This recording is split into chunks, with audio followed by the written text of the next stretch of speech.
私はリューネベルク国王ノーランド・フォン・リューネベルクである。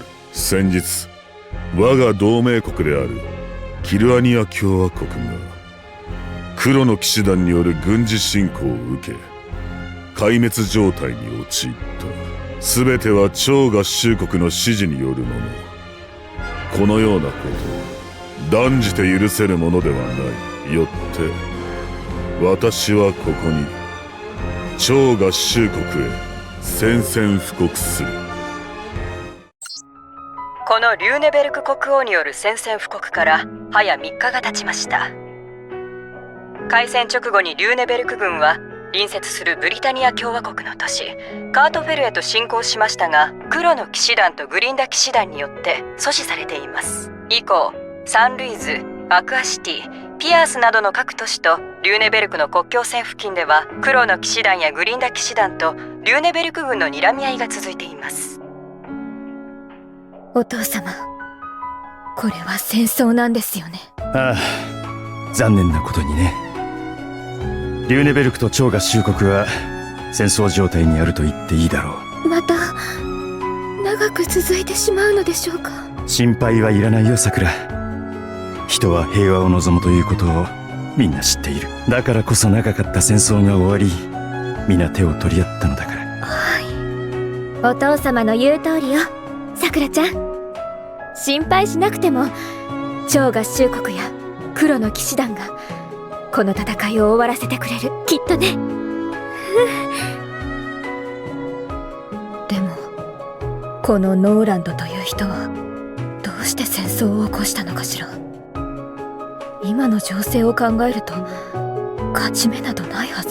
戦争を起こすからには必ず目的がある。ノーランドの目的は一体。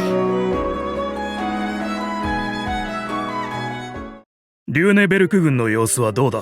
依然として動きなしですね。ここから 30km 先で部隊を展開してはいるのですが。ゼロとグリンダ騎士団から引き継いでからずっとか。何も打って出てこないのは気味が悪いな。はい、これではカートフェルの住民たちもここに帰ってくることができません。みんな早く家に戻りたいだろう。なんとかしたいのだが。ですがタレール司令からは限界態勢を維持せよとのご指示のまま。超合衆国議会がリューネベルクへの対応を決めきれておらんのだ。仕方がないとは理解しているが歯がゆいな。はい。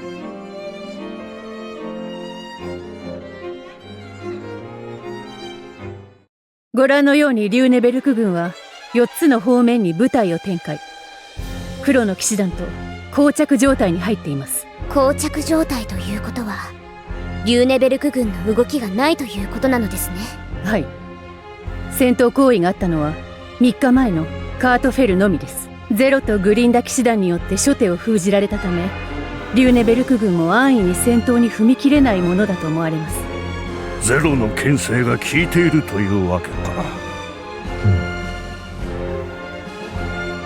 ただ戦闘行為が行われていないというだけでカートフェル方面に戦力を集めている動きが見られます。となるとノーランドの目的はやはりこの超合衆国本部ということになりますね。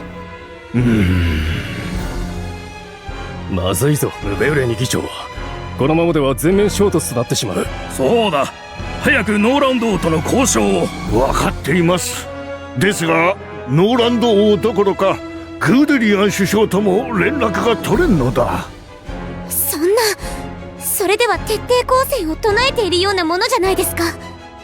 ノーランド王とて戦力差が歴然であることは承知のはず。いや、こちらが手を出せないと踏んでいるのでしょう。なんせ向こうにはフレイヤが3発、いや4発もある。ああ、キルアニア共和国が隠し持っていた一発がリューネベルクに持ち込まれた可能性があるのでしたな。それにナナリー様も囚われています。そうです。交渉という手段が取れない今、フレイヤと人質の問題を解決しない限りリューネベルクを止めることはできない。ムベウレニ議長、私から提言がある。よろしいか？ゼロ。はあ、何かいい方策があるのか。代表の方々の議論の通り、リューネベルクに積極的介入を行うには、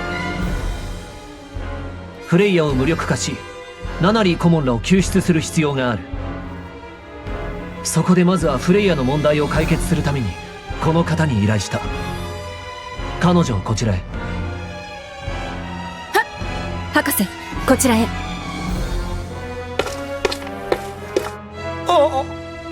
あなたは。